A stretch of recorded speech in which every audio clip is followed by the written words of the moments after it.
The plane shuddered as federal agents stormed aboard. Jamal's eyes met the pale-faced woman who'd stolen his first-class seat.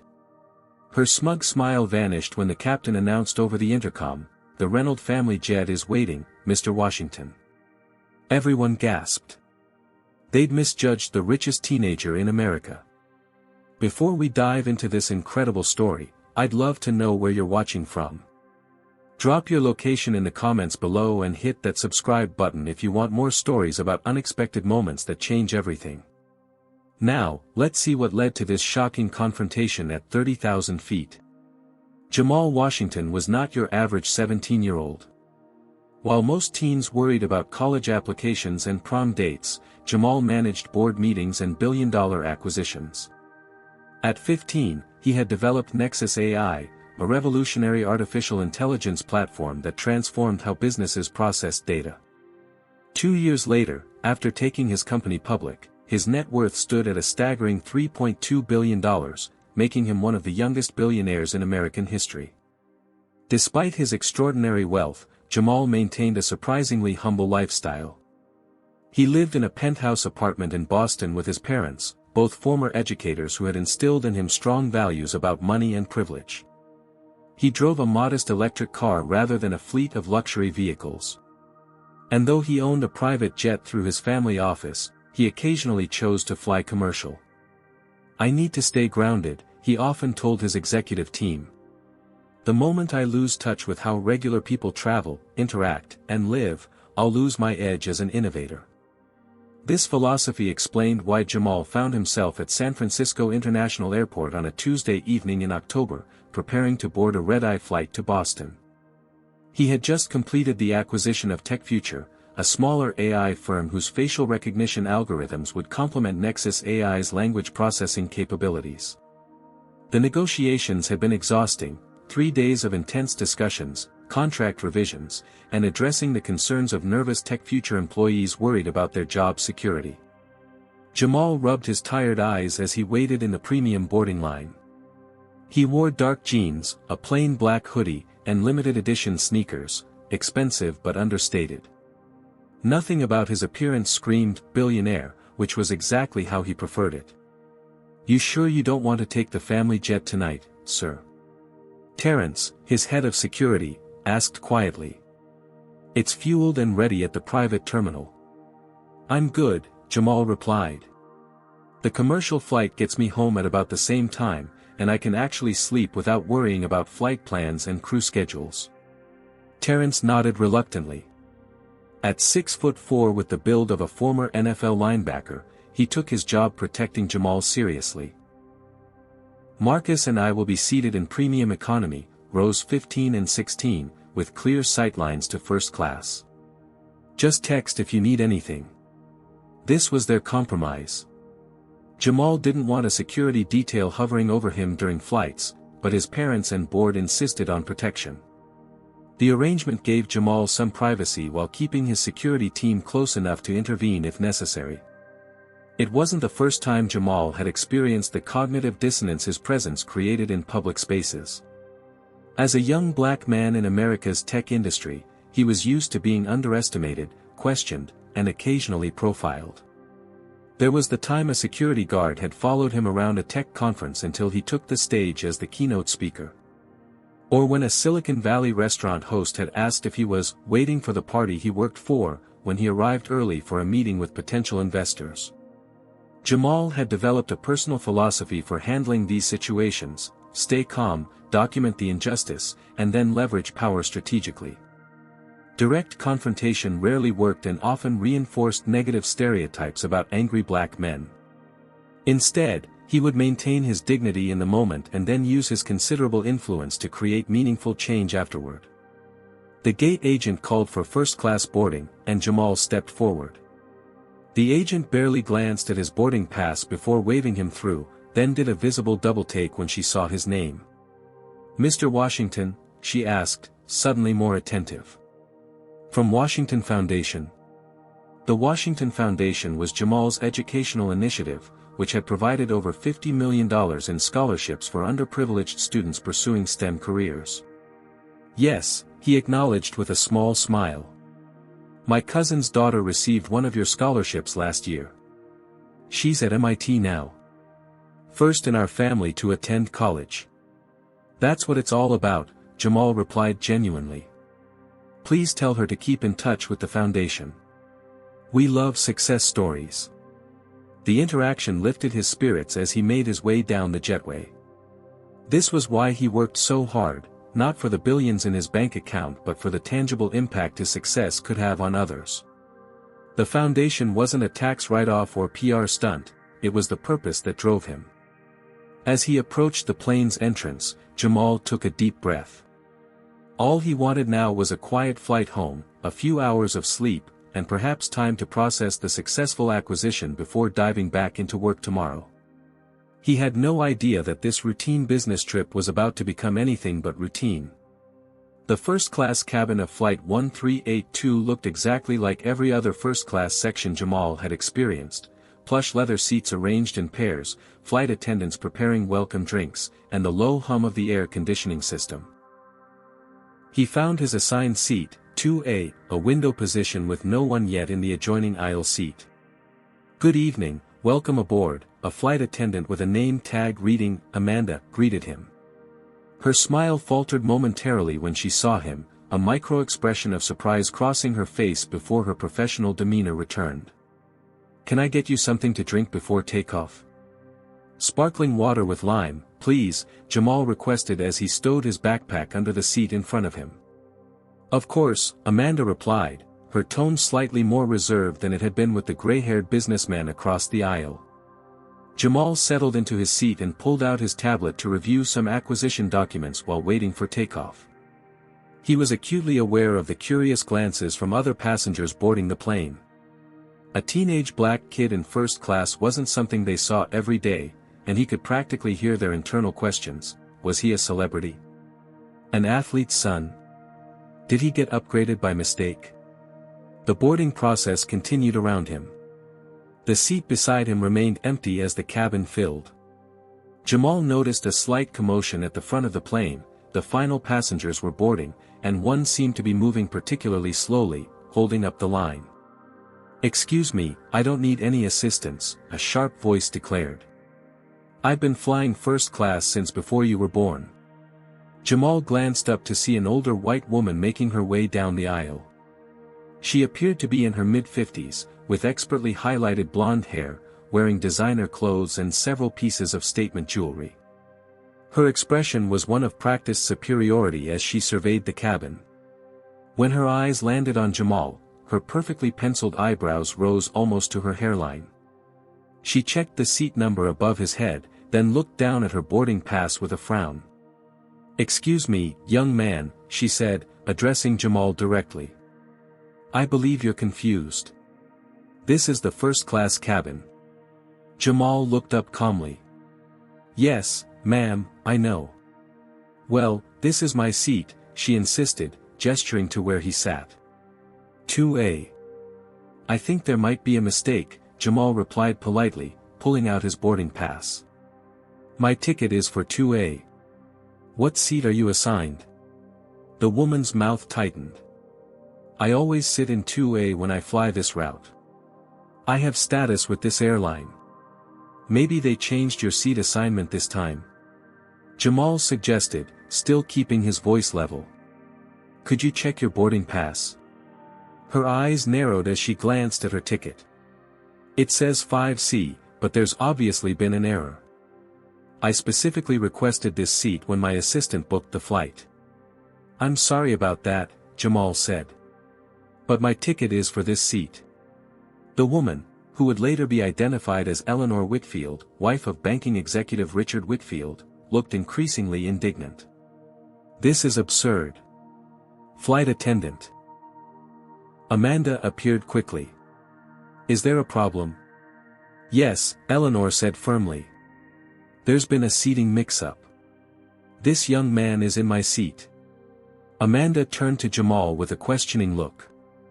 Without a word, he handed her his boarding pass.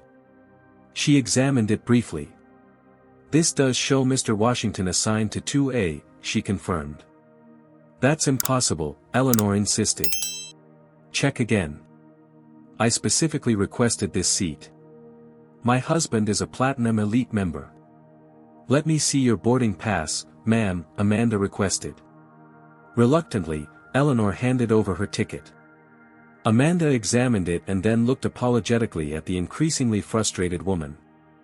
I'm sorry, Mrs. Whitfield, but your assigned seat is indeed 5C. Mr. Washington has the correct seat assignment for 2A.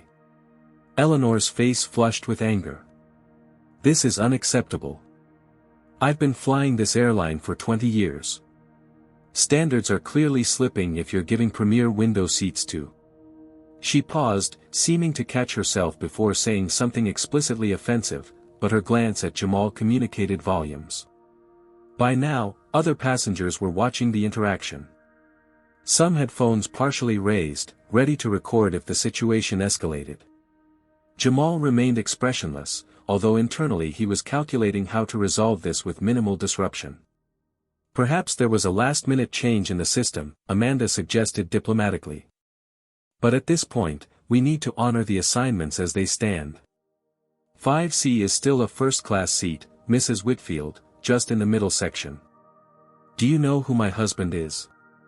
Eleanor demanded, her voice rising. Richard Whitfield personally knows your CEO. This is how you treat your most loyal customers. By giving their seats to random teenagers. Amanda glanced uncomfortably between Eleanor and Jamal, clearly reluctant to create a scene with someone she perceived as an influential passenger. I can call the gate agent to discuss options, she offered weakly. That won't be necessary, Eleanor declared. I'm not moving to a center seat. This boy can move. Ma'am, Amanda said, lowering her voice, the seat assignments are final at this point. We're already behind on our departure time. Then call security and have him removed, Eleanor insisted, pointing at Jamal. He clearly doesn't belong here anyway. A ripple of discomfort passed through the first-class cabin. Several passengers shifted awkwardly in their seats, while others pretended to be absorbed in magazines or phones. No one intervened. Jamal took a deep breath. He recognized this situation for what it was, a clear example of the privilege and prejudice he'd encountered many times before. He could insist on his rights, create a scene, and potentially delay the flight for everyone. Or he could strategically retreat now and address the injustice later. It's fine, he said quietly to Amanda. I'll move to 5C to avoid delaying the flight. Are you sure? Amanda asked, looking genuinely surprised. Yes, Jamal confirmed, gathering his belongings. It's not a problem. Eleanor's expression shifted from anger to triumph as Jamal stood to leave his rightful seat. As he moved past her toward 5C, she muttered to her seatmate just loudly enough for Jamal to hear, "That's how you handle these situations. You have to be firm." Jamal took his new seat in 5C, a center position between two businessmen who barely acknowledged his arrival. From this vantage point, he could see Eleanor settling comfortably into his window seat, smiling as Amanda reluctantly served her a pre-flight champagne. The humiliation burned despite his billions. It wasn't about the seat itself, it was about the principle, the assumption that he didn't belong, the ease with which his rights had been dismissed. Still, Jamal maintained his composure as he took out his phone and began typing a detailed message to his legal team. The Boeing 787 began its taxi toward the runway as Jamal completed his message to his legal team. He described the incident in precise detail, the exact words used, the flight attendant's name, the seat numbers involved, and the airline's failure to enforce their own seating policy. He didn't specify what action he wanted taken.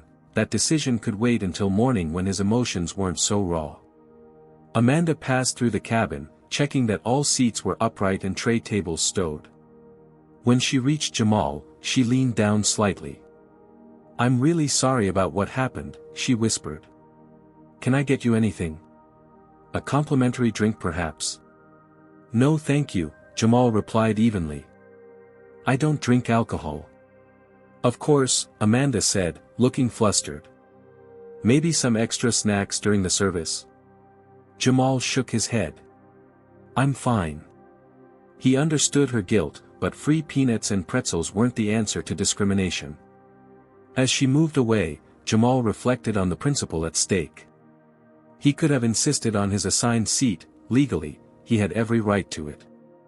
But in that moment, facing an entitled older white woman and a conflict-avoidant crew, asserting his rights might have ended with him being viewed as aggressive or problematic. This was the impossible calculation Black Americans made daily, when to stand firm and when to strategically yield ground, knowing that the rules were often applied differently based on race and perception. The plane continued taxiing, joining the queue of aircraft waiting for takeoff. Jamal noticed Terrence in row 15, making a phone call despite the announcement to switch devices to airplane mode. Their eyes met briefly, and Terrence gave a subtle nod before ending his call. From the front of the plane, Eleanor's voice carried clearly as she complained to Amanda about the temperature in the cabin. "It's absolutely freezing in here," she declared loudly. "And this champagne is practically warm. Standards have really declined with this airline." Amanda murmured apologetic responses as she adjusted the air vent above Eleanor's seat, Jamal's rightful seat. He closed his eyes, trying to focus on the successful acquisition he'd just completed rather than the petty indignity he'd experienced. The captain's voice came over the intercom, "Ladies and gentlemen, this is Captain Reynolds speaking. We're currently number 4 for takeoff, but I've just received information about a slight delay. We should be airborne within 15 minutes. Flight attendants, please remain seated for now." Jamal opened his eyes, noticing increased activity in the cockpit. The first officer had left his seat and was speaking into a phone, while Amanda had been summoned to the front of the plane for a hushed conversation. Eleanor's voice cut through the cabin again, "What's happening now? I have a connection to make in Boston." Amanda returned to the first-class section, her professional smile strained. "Nothing to worry about, just a brief delay. We should be taking off shortly." But the plane wasn't moving forward in the takeoff queue. Instead, to Jamal's surprise, they began turning around, heading back toward the terminal. The businessman beside him looked up from his laptop. "Are we going back to the gate? I can't miss my meeting in Boston tomorrow." "I'm not sure," Jamal replied, though he had begun to suspect what might be happening. The captain's voice returned, "Folks, I apologize for the inconvenience, but we've been instructed to return to the gate to address a security matter. We'll provide more information as it becomes available. Flight attendants, prepare the cabin for arrival." A wave of groans and frustrated sighs spread through the airplane. Passengers exchanged theories about the delay, mechanical issues, weather concerns, or a security threat. Eleanor's complaints grew louder, demanding that someone explain the situation to her immediately. Jamal remained silent, watching the terminal building grow closer through the window. He noticed several airline personnel gathered at the gate, along with what appeared to be airport security officers. His phone buzzed with a text from Terrence, "All good. Stay calm." The plane docked at the jetway with a gentle bump. The seatbelt sign dinged off, but the captain immediately announced, "Ladies and gentlemen, please remain seated. I repeat, please remain seated until further instructions." Eleanor stood anyway, gathering her designer handbag. "This is ridiculous. I'm going to miss my connection." "Ma'am, please take your seat," Amanda instructed, more firmly than she'd spoken to Eleanor previously. "Do you know who I am?" Eleanor demanded. Before Amanda could respond, the aircraft door opened. A man in a suit entered, followed by 2 security officers and the airline's gate manager. The suited man surveyed the cabin before the manager took the intercom. "Ladies and gentlemen, we apologize for this inconvenience. We need to speak with a Mr. Jamal Washington. Is Mr. Washington on board?" Eleanor's smug smile returned as she looked toward where Jamal sat in 5C. Clearly, she assumed the young black man was being removed from the flight, perhaps for using a fake first-class ticket or some other imagined offense. "He's right there," she said loudly, pointing toward Jamal. "In the center seat." All eyes turned to Jamal as he calmly raised his hand. "I'm Jamal Washington." The airline manager moved quickly down the aisle, his entire demeanor shifting as he approached Jamal. Gone was the stern expression he'd worn when boarding the plane. In its place was something closer to deference. "Mr. Washington, sir," the manager said, his voice carrying clearly through the hushed cabin. "I'm Thomas Brinkley, Customer Experience Director. We've received information about a seating issue that occurred during boarding." Eleanor's smug expression began to falter as she watched the interaction. "According to our records," Brinkley continued, "you were assigned to seat 2A but relocated to accommodate another passenger. Is that correct?" "Yes," Jamal confirmed simply. The manager's face tightened with professional concern. "On behalf of the airline, I want to extend our sincerest apologies. Your assigned seat should have been honored without question." A murmur of confusion rippled through the cabin. Passengers who had witnessed the earlier confrontation now looked between Jamal and Eleanor with renewed interest. Some had already pulled out phones, recognizing that something unusual was unfolding. Eleanor stood up abruptly. "Excuse me, but what is happening?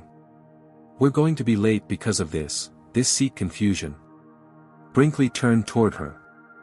"Mrs. Whitfield, security needs to speak with you regarding a potential violation of airline policy."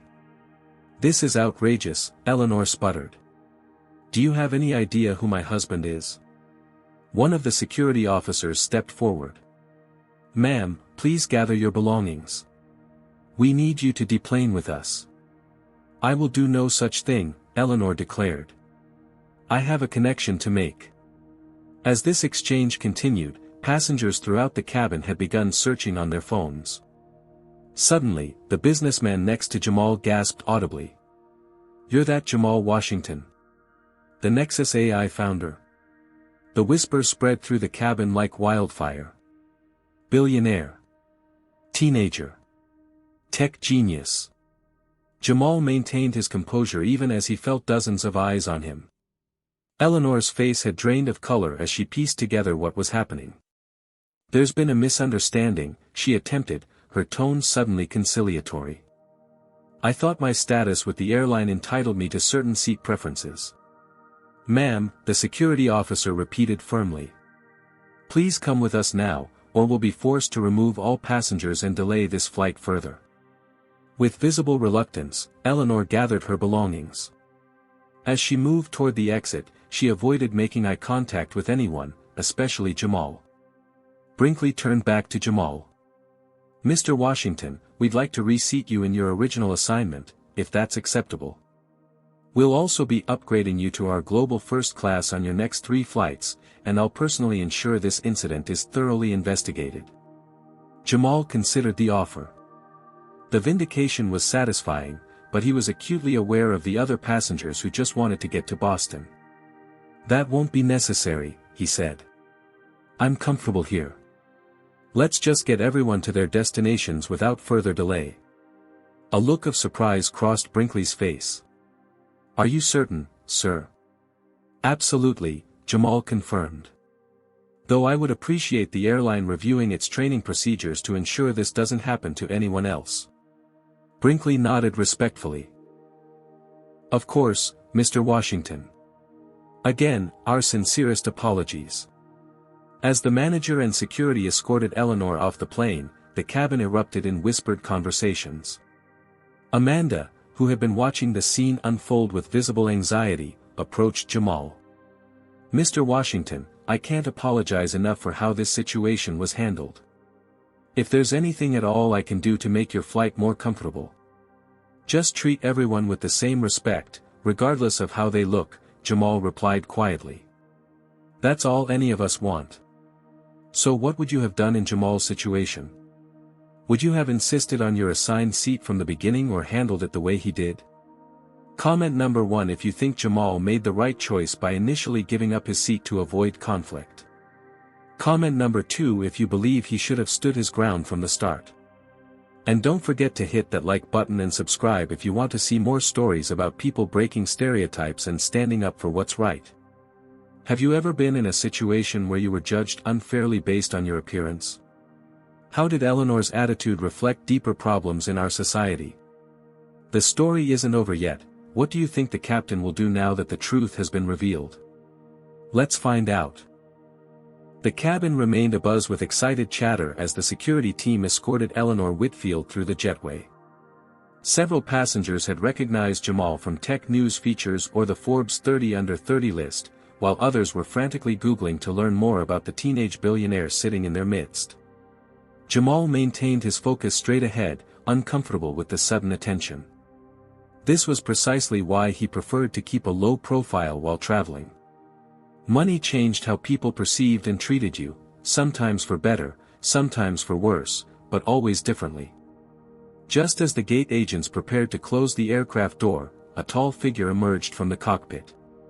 The captain, a middle-aged black man with close-cropped salt and pepper hair and the confident bearing of a veteran pilot, made his way down the aisle toward Jamal's seat. "Mr. Washington," he said, extending his hand. "Captain Marcus Reynolds. I apologize for interrupting your journey, but I wanted to speak with you personally." Jamal shook his hand, surprised by the captain's direct approach. "First," Captain Reynolds continued, "I want to extend my personal apology for what happened. This airline has a zero-tolerance policy for discrimination of any kind, including racial bias." "I appreciate that," Jamal replied. The captain lowered his voice slightly. "We have several options here. Normally, in situations involving discriminatory behavior, our protocol is to remove the offending passenger and continue the flight. However, I'm considering grounding this aircraft for a full investigation into how our crew handled the initial situation." A look of concern crossed Jamal's face. "That would delay everyone's travel plans significantly." "Yes," the captain acknowledged. "But sometimes making a point about unacceptable behavior requires inconvenient consequences." Jamal noticed passengers watching their conversation intently, many looking anxious about the prospect of further delays or cancellation. "May I ask you something, Captain Reynolds?" Jamal inquired. "Of course. Have we met before? You seem familiar." A slight smile crossed the captain's face. "Not directly, no. But I'm a beneficiary of the Washington Foundation's Pilot Training Scholarship Program. Class of 2018. I was a commercial pilot already, but your foundation helped me make captain at a major airline. I wouldn't be commanding this aircraft tonight without that opportunity." Jamal nodded, surprised by the connection. The foundation had funded aviation training for dozens of candidates from underrepresented backgrounds, but he hadn't expected to encounter one of its beneficiaries in this context. "Would you mind if we spoke privately for a moment?" Jamal asked. "Not at all," Captain Reynolds replied. "We can step into the galley." As they moved to the more secluded area near the front of the plane, passengers exchanged theories about what was happening. Some looked frustrated by the continued delay, while others seemed to support the serious treatment of the incident. In the privacy of the galley, Jamal spoke candidly. "I appreciate your willingness to take a stand, Captain. But I don't think grounding the flight is the right solution. With respect, Mr. Washington, incidents like these are often minimized or dismissed. Sometimes a significant response is needed to create meaningful change." "I agree completely," Jamal said. "But punishing 200 innocent passengers doesn't target the actual problem, which is systemic bias in customer service interactions. The woman who took my seat has already faced consequences, and I'm sure she'll think twice before doing something similar again." "What would you suggest instead?" the captain asked. "Document the incident thoroughly," Jamal proposed.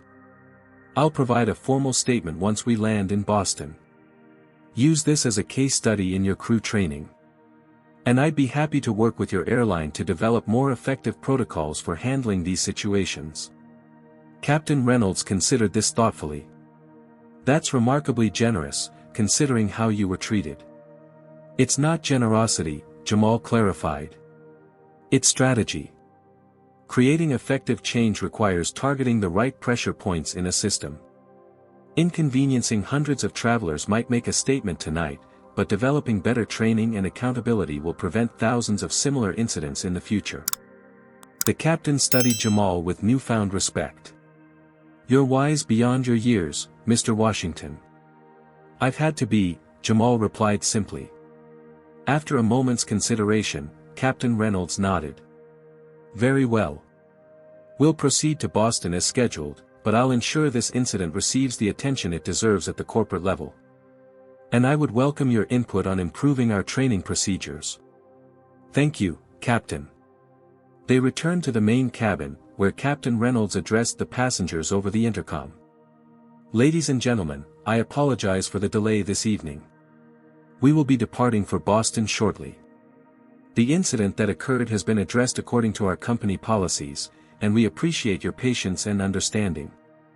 A wave of relief spread through the cabin as passengers realized their travel plans would not be further disrupted. The flight attendants resumed their preparations for departure, and the general mood shifted from tension to anticipation. As Captain Reynolds returned to the cockpit, he paused by Jamal's seat. "Mr. Washington, if you'd prefer to move back to your originally assigned seat, it's available now." Jamal glanced toward the empty 2A seat, then shook his head. "I'm comfortable here, Captain. But thank you." The truth was that remaining in 5C made a statement of its own.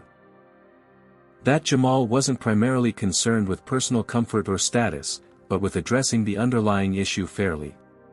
It also avoided creating additional disruption for the flight attendants who had already been through enough stress for one evening.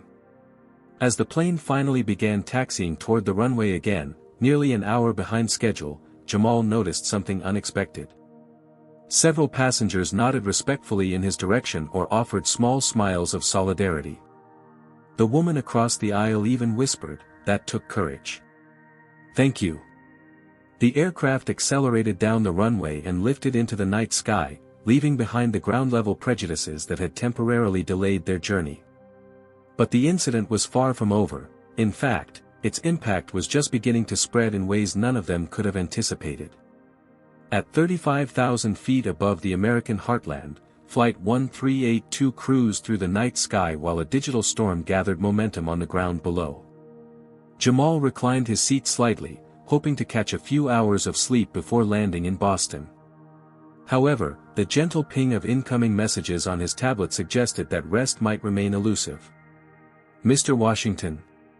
Amanda approached with uncharacteristic deference. "The captain has authorized complimentary Wi-Fi for you for the duration of the flight. He thought you might need to handle some communications." "That's thoughtful of him," Jamal replied, accepting the Wi-Fi access code she offered. "Thank you."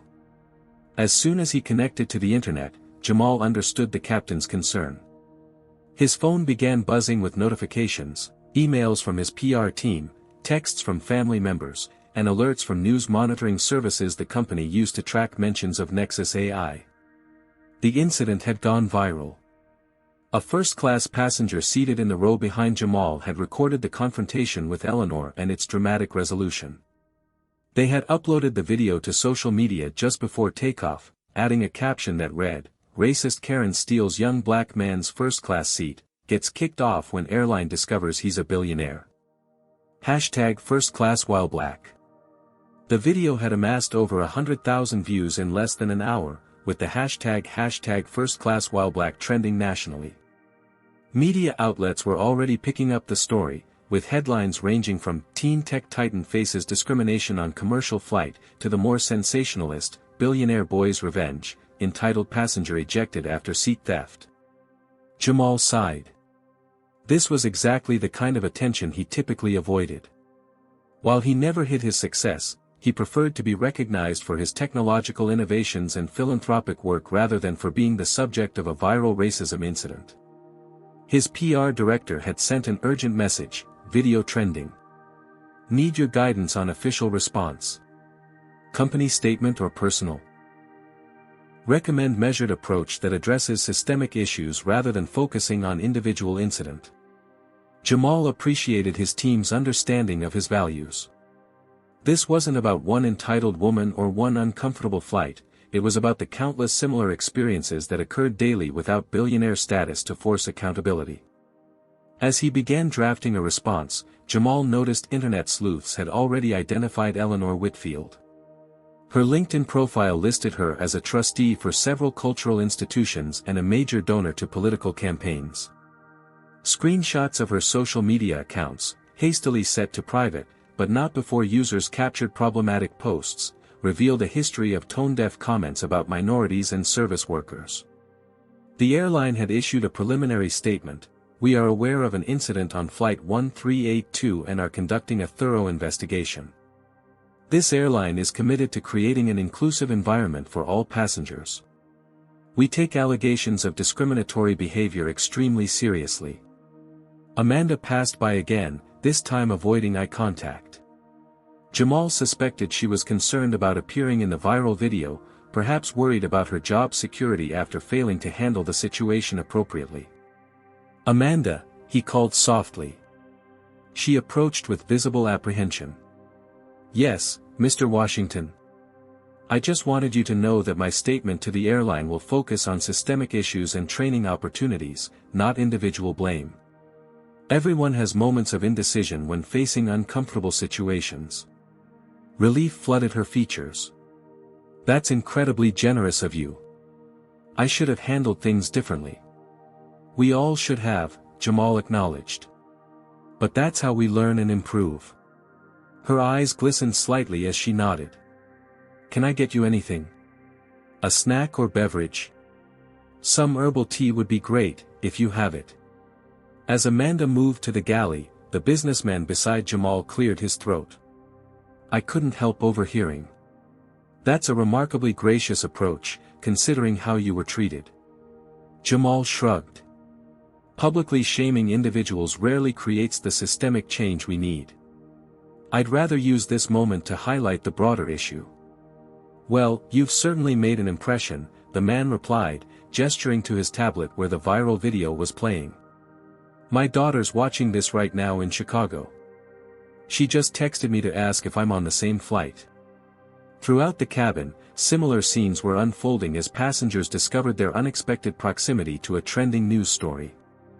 Some discreetly attempted to capture photos of Jamal, while others sent messages to friends and family about witnessing the incident firsthand. Terrence appeared briefly in the aisle, checking on Jamal. "You okay, boss? This thing's blowing up." "I'm fine," Jamal assured him. "But we need to prepare for media at the Boston terminal. Could you coordinate with local security to ensure a clear path to the car?" "Already on it," Terrence confirmed before returning to his seat. Jamal returned to drafting his statement, weighing each word carefully. This unexpected spotlight provided an opportunity to address something meaningful, beyond his personal experience. His father, a former high school principal with a PhD in education policy, had texted, "Proud of how you handled this, son. Remember Michelle Obama's words about going high when others go low." His mother, who taught sociology at Boston University, had a different perspective. "This is your platform moment. Don't waste it talking about one rude woman. Talk about the systems that emboldened her and the thousands who experienced this without cameras rolling." Jamal smiled at their messages, grateful for parents who had prepared him for moments like this, moments when his voice could potentially reach beyond his immediate circumstances. After careful consideration, he composed a brief statement for his team to release. "What happened on tonight's flight reflects experiences many people face daily without the benefit of cameras or public attention. I appreciate the airline's commitment to addressing this specific incident, but more importantly, their willingness to examine the systemic factors that allow such situations to occur. I look forward to constructive conversations about creating truly inclusive spaces, whether on planes or in boardrooms. This moment isn't about individual blame but collective responsibility." He sent it to his PR director with approval to release in the morning, then attempted to get some rest during the remaining flight time. But sleep proved elusive as he contemplated the media circus likely awaiting him in Boston and the unexpected role he now found himself playing in a national conversation about privilege, race, and accountability in America. The plane continued its journey eastward through the night sky, carrying not just passengers but a story that was rapidly spreading across the digital landscape below, a story that would ultimately reach far beyond a disputed airplane seat. The captain's voice crackled over the intercom as Flight 1382 began its final descent into Boston Logan International Airport. Ladies and gentlemen, we're beginning our approach. Local time is 5:47 a.m., with clear skies and a temperature of 48 degrees. Flight attendants, prepare the cabin for arrival. Jamal had managed perhaps 20 minutes of actual sleep during the flight. His mind had been too occupied with managing the unfolding situation, responding to urgent messages, and preparing for what awaited him on the ground. Through his security team, he'd learned that several news outlets had already dispatched reporters to the terminal. "Mr. Washington," Amanda said softly as she collected trash before landing, "the captain wanted me to inform you that airport security will meet our aircraft to escort you through the terminal, if you'd prefer." "That would be appreciated," Jamal replied. "Thank you." The businessman beside him closed his laptop and turned to Jamal. "For what it's worth, I think you handled that situation with remarkable composure. My daughter followed the whole thing online, she's a computer science major at Northwestern. You've made quite an impression on her." "That's good to hear," Jamal said sincerely. "We need more diverse voices in tech." "She'd love to apply for an internship at Nexus AI," the man added hopefully. Jamal smiled. "Tell her to submit her application through our website's careers portal. Mention my name in the cover letter." The plane touched down with a gentle bump and began taxiing toward the gate. As they approached the terminal, Jamal could see the unusual activity, several news vans with satellite dishes and camera crews setting up equipment. "Looks like a circus out there," Terrence commented, having made his way forward during deplaning preparations. "Let's keep it brief and professional," Jamal instructed. "No comments beyond my prepared statement. I'll walk through, acknowledge the media respectfully, but not engage in impromptu interviews." When the aircraft door finally opened, a flight attendant made an unexpected announcement. "Ladies and gentlemen, to facilitate an orderly deplaning process, we ask that you remain seated momentarily while we assist a passenger with a tight connection. Thank you for your patience." This courtesy, typically reserved for elderly passengers or those with mobility issues, was clearly the airline's attempt at damage control, providing Jamal with priority deplaning to minimize his exposure in the crowded cabin. As Jamal emerged from the jetway, 2 airport security officers and an airline representative in a dark suit greeted him. "Mr. Washington, I'm Keith Donovan, Boston station manager for the airline. We have a route prepared to bypass the main terminal area if you prefer." "Actually," Jamal said after a moment's consideration, "I'll take the regular route. No special treatment necessary." Donovan looked surprised but nodded respectfully. "As you wish. Security will still accompany us." The small entourage, Jamal, Terrence, Marcus, and the airline representatives, made their way through the terminal. As expected, several reporters approached, cameras rolling. "Mr. Washington, can you comment on what happened on your flight from San Francisco? Is it true you were forced to give up your seat because of racial profiling? Are you planning to sue the airline?" Jamal paused briefly, maintaining his composure. "I've released a statement through my office addressing the incident. This is about a larger conversation regarding respect and dignity for all travelers, not just those with recognition or resources. Thank you." With that measured response, he continued walking, leaving the reporters to shout follow-up questions that went unanswered. Meanwhile, at a different terminal, Eleanor Whitfield was having a very different experience. After being removed from the flight, she had been rebooked on a later connection that had just arrived in Boston. As she exited her plane, she too was met by reporters who had tracked her arrival information. "Mrs. Whitfield, do you regret your actions toward Jamal Washington? Were you aware he was a billionaire when you took his seat?" Eleanor's face contorted with indignation. "This has been blown completely out of proportion. It was a simple misunderstanding about seating assignments. I've been flying first class for decades, I simply expected the courtesy typically extended to long-term customers." Her defensive tone and failure to acknowledge any wrongdoing only fueled the growing narrative online, where clips of her statement were already being shared alongside the original video.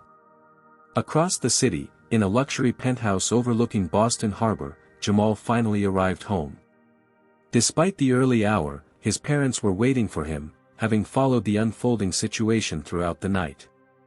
Dr. Elijah Washington, a distinguished educator with decades of experience in urban education reform, embraced his son. "You handled yourself with dignity, Jamal. Not everyone would have shown such restraint." Dr. Diana Washington, a respected sociologist specializing in racial dynamics in professional environments, studied her son's tired face. "How are you really feeling about all this?" Jamal sank into the living room sofa, suddenly feeling the weight of the sleepless night. "Honestly, frustrated that this is still happening in 2023. Tired of having to be the bigger person in these situations. But also, maybe hopeful that having it captured on video will help people understand what black travelers face regularly. The burden of representation," his mother nodded knowingly. "Being forced to speak for all black people because of how you respond to one racist incident." "Exactly," Jamal agreed. "If I'd gotten angry or demanded my seat forcefully, I'd have been the aggressive black man reinforcing stereotypes. If I'd said nothing, I'd be allowing the behavior to continue unchallenged. It's the impossible tightrope," his father added. "But you found the balance, standing up for yourself while remaining strategic about the larger goal." As morning fully arrived, Jamal's phone continued buzzing with notifications. His PR team had set up an emergency virtual meeting to discuss next steps. Legal wanted to review options for formal complaints. The foundation staff needed guidance on responding to the surge in media inquiries. Despite his exhaustion, Jamal joined a video conference with his key advisors at 8 a.m. "The airline's CEO has requested a personal call with you," his chief of staff reported. "Their legal team has also reached out about a potential settlement offer." "I'm not interested in a financial settlement," Jamal said firmly. "This isn't about money." "Then what do you want from them?" his legal counsel asked. Jamal considered the question carefully. "Systemic change. Better training. Clear protocols for handling these situations. And accountability when they fail to follow those protocols." As the meeting continued, Jamal's team developed a strategic response plan, not to extract compensation or public apology, but to leverage this moment for meaningful impact. By afternoon, the outline of a comprehensive proposal was taking shape, one that would transform an uncomfortable personal experience into a catalyst for industry-wide improvement. Outside the controlled environment of Jamal's virtual meeting, the story continued to evolve in unpredictable ways across social media platforms and news outlets. What had begun as a viral video had become something more significant, a national conversation about privilege, race, and accountability in spaces where these dynamics often went unchallenged. And it all started with a dispute over Seat 2A. 3 days after the flight incident, Jamal's private line rang with a call he had been expecting but hadn't rushed to receive. "Mr. Washington. This is Gerald Harrington, CEO of Atlantic Airways." "Good morning, Mr. Harrington," Jamal replied, his tone professional but not particularly warm. "I appreciate you reaching out personally. First, let me express my deepest apologies for what occurred on our flight," the CEO began. "What happened was completely unacceptable and contrary to everything our airline stands for." Jamal had heard similar corporate apologies before, carefully crafted statements designed to acknowledge wrongdoing while minimizing legal exposure. He waited silently for the inevitable pivot. "Our legal department has prepared a settlement offer that I believe you'll find quite generous," Harrington continued predictably. "We value your business and hope to put this unfortunate incident behind us quickly." "I'm not interested in financial compensation, Mr. Harrington," Jamal replied calmly. "Money doesn't address the underlying issue." There was a momentary pause on the line. "I understand. What would you propose instead?" "I've had my team prepare a detailed proposal for systemic improvements," Jamal explained. It includes comprehensive bias training for customer-facing staff, clear escalation protocols for seating disputes, and quarterly compliance audits with published results. I'd like your airline to implement these changes and allow my foundation to participate in the oversight process." The silence that followed suggested Harrington hadn't expected such a specific counterproposal. Most people would have simply taken the money. "That's quite extensive," the CEO finally responded. "I'd need to review this with our operations team and board of directors." "Of course," Jamal acknowledged. "My chief of staff will send over the full proposal today. I look forward to your response by the end of the week." After concluding the call, Jamal smiled slightly. The corporate world understood power dynamics perfectly well, they just weren't accustomed to having those dynamics reversed in matters of racial equity. Later that afternoon, Jamal received an unexpected message from a PR firm representing Eleanor Whitfield. The viral video had created significant problems for her, including removal from 2 nonprofit boards where she served as a trustee. Her representatives were requesting a private meeting to discuss a mutually beneficial resolution. "She wants you to make a joint statement saying it was all a misunderstanding," Terrence translated after reviewing the message. Classic damage control. Jamal considered the request thoughtfully. "Tell them I'm not interested in meeting or making joint statements, but I'd be willing to accept a sincere written apology that acknowledges the specific behaviors that were problematic. And suggest that Ms. Whitfield might consider volunteering with organizations that promote racial understanding, rather than simply trying to manage the PR crisis." While the corporate and personal negotiations continued behind the scenes, the public conversation sparked by the incident had taken on a life of its own. Major news outlets had published analysis pieces examining traveling while black experiences and the invisible burden carried by minorities in predominantly white spaces. Amanda, the flight attendant who had initially failed to enforce Jamal's seating assignment, sent a lengthy email expressing her remorse and reflecting on how her own unconscious biases had influenced her actions that night. "I've always considered myself an ally," she wrote. "But when the moment came to stand up against entitlement and privilege, I faltered. Your grace in that moment has forced me to reevaluate how I show up in these situations. I'm committed to doing better." Rather than accepting her apology with a simple acknowledgement, Jamal saw an opportunity. He responded by offering Amanda a role in the airline's new training program, not as someone being punished, but as someone who could speak authentically about recognizing and addressing bias in real-time customer service situations. By the end of the week, Atlantic Airways had accepted the majority of Jamal's proposed changes, announcing a comprehensive review of their customer service protocols and the implementation of enhanced bias training for all staff. The airline's stock price, which had dipped following the viral incident, rebounded on the news of their proactive response. The media coverage generated unexpected interest in the Washington Foundation's educational initiatives, leading to a surge in both applications and donations. Jamal directed his team to use the additional resources to expand their scholarship program for underrepresented students in aviation and technology fields. One evening, as the intensity of the situation finally began to subside, Jamal sat with his parents on their penthouse terrace overlooking the Boston skyline. "You know what bothers me most about all of this," he reflected. "The fact that the only reason this incident received attention was because of who I am, or rather, what I'm worth." His mother nodded thoughtfully. "The exceptional Negro phenomenon.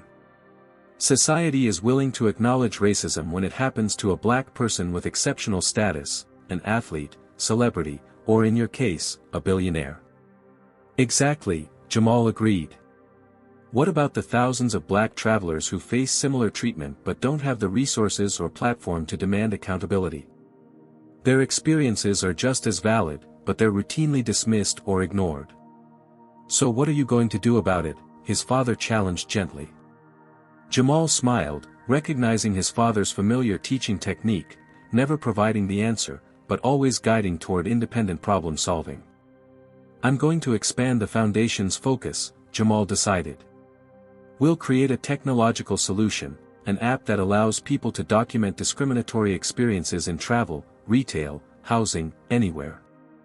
It will aggregate data to identify patterns of bias at specific companies or locations, creating accountability through transparency. And, his mother prompted, knowing her son well enough to recognize he was just getting started.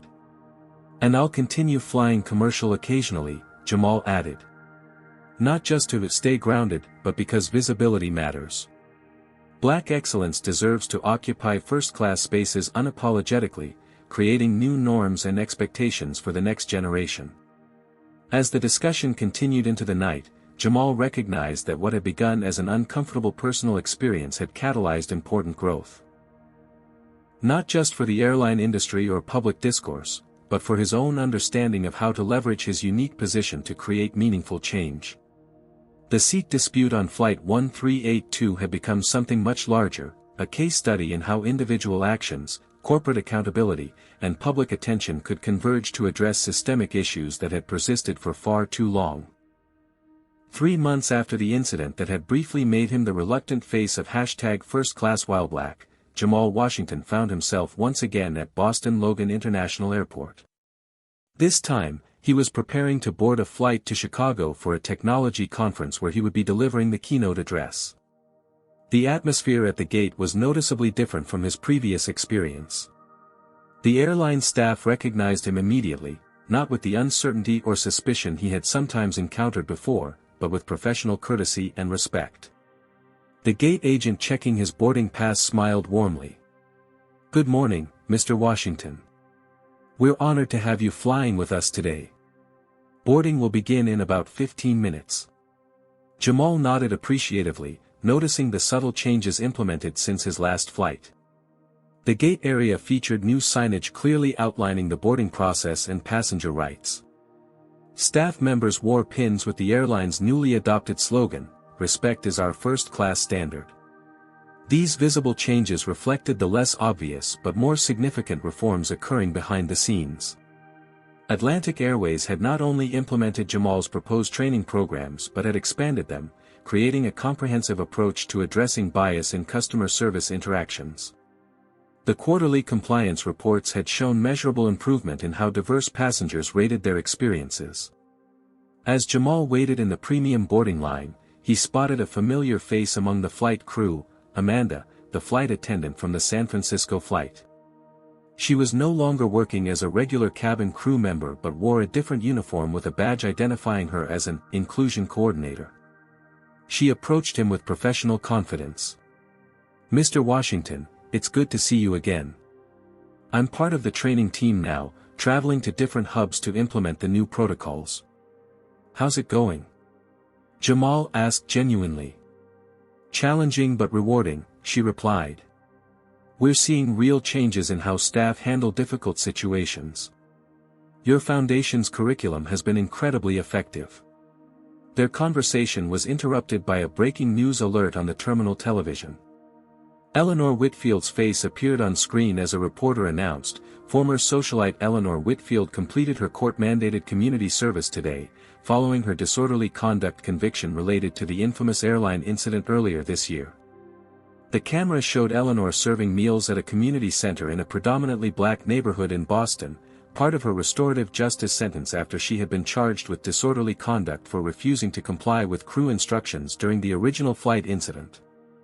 Jamal observed the broadcast briefly before turning away. He had declined to press additional charges against Eleanor, believing that public accountability and education would be more effective than punitive measures. The judge had apparently agreed, sentencing her to community service rather than fines or jail time. When boarding began, Jamal entered the aircraft and settled into his first-class seat without incident. As other passengers boarded, he noticed several glances of recognition, but they were followed by respectful nods rather than the suspicious stares he had sometimes encountered in the past. A young black teenager, perhaps 15 or 16 years old, boarded with his mother and hesitated beside Jamal's row. "Excuse me," the teen said nervously. "Are you Jamal Washington? From Nexus AI?" "I am," Jamal confirmed with a friendly smile. "You're the reason I started coding," the teen continued, gaining confidence.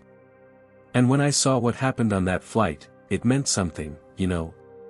seeing someone who looks like me stand up for themselves in that environment. The boy's mother added, he's flying first class for the first time today. Academic scholarship to visit MIT's computer science program. That's impressive, Jamal said genuinely. What's your name? Darius Johnson, the teen replied. Well, Darius, MIT would be lucky to have you. And if you're interested in internships down the road, the Washington Foundation is always looking for talented developers. Jamal reached into his wallet and retrieved a business card, handing it to the surprised teenager. Email me directly when you're ready. I'd be happy to connect you with our university outreach program. The interaction reminded Jamal why visibility mattered, why occupying spaces where Black excellence had historically been excluded or challenged remained important, despite his personal preference for privacy. For young people like Darius, seeing someone who shared their background succeed in predominantly white industries and spaces created new possibilities for their own futures. As the plane prepared for takeoff, Jamal reflected on the journey of the past 3 months. What had begun as an uncomfortable confrontation had evolved into something unexpectedly meaningful, a catalyst for both personal growth and systemic change. The Washington Foundation had launched its new initiative, a mobile app called Accountable Spaces, that allowed users to document and report discriminatory experiences across various industries. The aggregated data was already helping identify patterns of bias at specific businesses and locations, creating unprecedented transparency and accountability. Atlantic Airways had embraced the opportunity to become an industry leader in inclusion practices, turning a potential PR disaster into a competitive advantage. Their training programs were now being adopted by other airlines and service industries looking to improve their approach to diverse customer bases. Jamal's personal philosophy had evolved as well. While he still valued his privacy and preferred to focus on his technological innovations rather than his billionaire status, he had come to recognize the importance of strategic visibility, of occasionally stepping into the spotlight when doing so could advance meaningful conversations about race, opportunity, and accountability in American society. The aircraft accelerated down the runway and lifted into the sky, carrying Jamal toward his next speaking engagement where he would share not just insights about artificial intelligence, but also lessons learned from that fateful flight 3 months earlier. As he gazed out the window at the receding Boston skyline, Jamal felt a sense of cautious optimism. The work of creating truly inclusive spaces, whether on airplanes, in boardrooms, or throughout society, remained unfinished. But each time someone stood up against bias, each time an institution embraced meaningful reform rather than superficial apologies, progress became possible. The dispute over Seat 2A had been resolved long ago. The conversations and changes it had sparked, however, continued to take flight. This powerful story reminds us that racism exists at every level of society, regardless of wealth or status. Jamal's experience shows that even billionaires aren't immune to racial profiling and discrimination. The true measure of character isn't found in how we respond when treated fairly, but in how we handle injustice with dignity and purpose. What makes Jamal exceptional isn't just his wealth, but his strategic approach to discrimination. Rather than seeking revenge or compensation, he focused on creating systemic change that would benefit countless others facing similar situations. He understood that true power comes not from public humiliation of others, but from transforming painful experiences into meaningful reform. The story also highlights how privilege operates in everyday interactions. Eleanor's assumption that she deserved special treatment revealed how entitlement often masquerades as customer service expectations. Meanwhile, the flight crew's initial reluctance to enforce clear policies demonstrated how institutions sometimes enable discrimination through conflict avoidance. Most importantly, Jamal recognized the responsibility that came with his platform. Instead of dismissing the incident as a personal inconvenience, he leveraged it to address broader societal issues and create pathways for others like Darius who would come after him. What would you do if you witnessed discrimination happening right in front of you? Would you speak up or stay silent? Share your thoughts in the comments. If this story about confronting racism resonated with you, please hit that like button, subscribe to our channel, and share this video with someone who needs to hear it. Your engagement helps amplify these important conversations. Thank you for watching, and remember, in the face of injustice, your voice matters more than you know.